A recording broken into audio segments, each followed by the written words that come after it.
Hello, welcome back to Real World Climbing, and in this video we are going to be doing a wall reset. So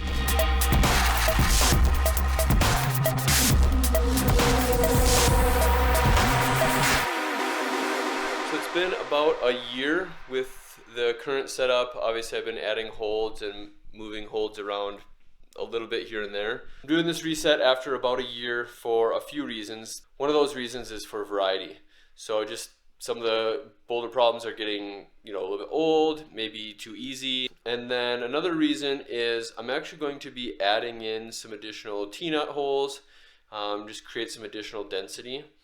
And the third reason is, and probably the most important, is I've learned some things, and there's some things that I would have done differently in the route setting that I'm going to now just improve upon. So I thought about doing a time lapse of me stripping the wall and things like that, but I figure you've probably seen about 1 million of those in the past. So what we're going to do instead is I'm just going to kind of pause periodically and share some progress and things like that, share some thought process. So what I'm going to do is I'm going to strip the wall, and then I'm going to put up some new volumes. So I do have one volume already in place here, a small one.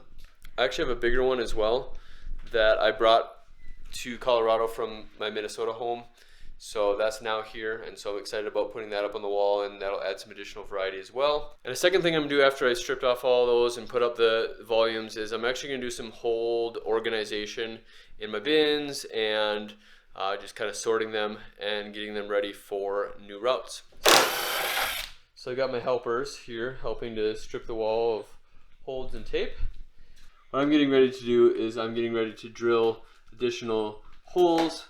I've kind of marked some spots that are bigger gaps, and I'm gonna add some T-nuts. So got a whole bin full of replacement T-nuts. I'm actually gonna use these escape ones that are the 2-screw industrials ones, rather than trying to hammer in T-nuts on a vertical wall.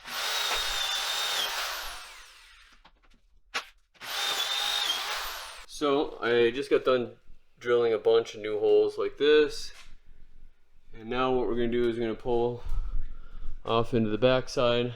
So we're going to install a bunch more of these T-nuts. Alright, so we're behind the wall here. I got this hole here, and then got the T-nut, so we're going to press that in there. And then we're going to screw it in with these tiny screws. So normally I would use these hammer-in 4-prong or 3-prong hammer-in ones, but a lot of times it's just easier than banging on the back of the wall. It's easier to just use these screw-on ones. So that's what we're going to do from here.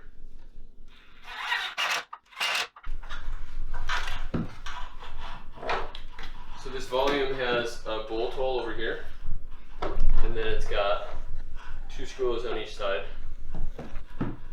So I'm going to line up the bolt hole and get that where I want it first. I think that looks pretty good. So you get a little bit of steepness here. Pretty cool, huh? And then screw in around the edges. So that's the big volume. Alright, so now that it's pretty much mostly stripped down, I left a few of the bigger jugs in place for the endurance weave that you saw me do. And if you want some background on that, I'll put a link to that video up here and also in the description below for the original weave. And I'm going to actually be redoing that weave. I probably won't detail out all of it, but what I will tell you is in the past, the weave went up and down, and now I'm actually going to be adding in a side-to-side version as well. So as an example, even though not all the holes are on here, the weave can start on either one of the walls. So as an example, if it starts on this wall, the one weave can go up and then down through about the middle, and then I'm going to go up, and then I'm going to have it come across the ceiling again, and then go down, and then up somewhere around the middle, and then down to that hold. And then obviously it's reversible, so you can start from here and go the other way.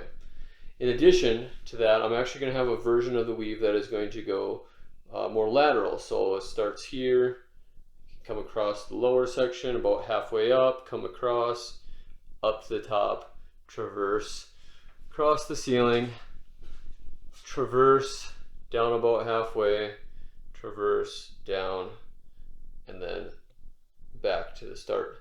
I found out in doing those endurance sessions, the just flat volume, stay on the wall for 15, 20, 30 minutes at a time, I found that flat out, first off, is that some of the sections were just too hard. Not that they were hard in isolation, but when you're trying to stay on the wall and they're just too hard.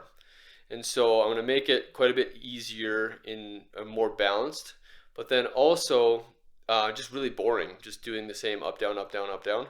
And so this will add like twice as much variety. So I'll be able to go up and down and then come back side to side and switch it up. And so I think that'll be a lot better for some of those, really just boring, but you really got to do them endurance routes. So that is what we're going to be doing next, is resetting that. So I made some considerable progress. I have finished resetting the up and down endurance weave that is marked with the brown tape. So as you can see, I've marked the traverse endurance weave as well with that gold tape. So if I add up all of the combinations of directions, so starting on this wall and working over, or vice versa, plus the up and down weave or the side to side weave, it's actually 168 total hand moves, 60 moves in total. It's going to be super epic. It's going to be a pump fest for sure.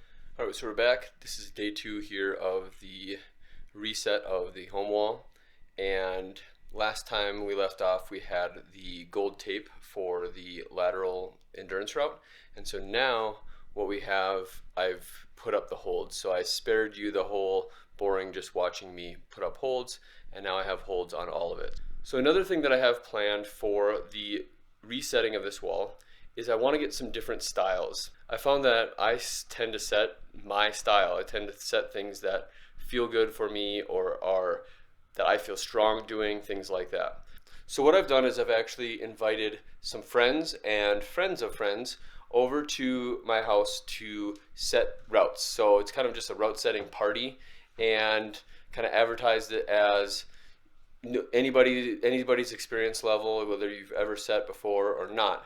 And so for those beginner route setters, we'll give them some pointers and teach them some things, and then everybody will get to get their creativity on with route setting in here. And then what I'll get in return is lots of variety of movement and different people's styles, different people's body sizes. I might have some taller people, I might have some shorter people. And so I'm really looking forward to that, and that's actually going to be tomorrow. In the meantime, while preparing for my guests to come over and do route setting, what I'm actually taking the opportunity to do, and I have a helper here, is taking the opportunity to organize holds. My son is making these handy cardboard dividers, so I'll be able to divide by hold type. And then right now I'm organizing holds to the best of my ability by hold type as well. And then another project we're going to work on is organizing the bolts by type and length. And then if I'm really ambitious, we'll see how ambitious I am.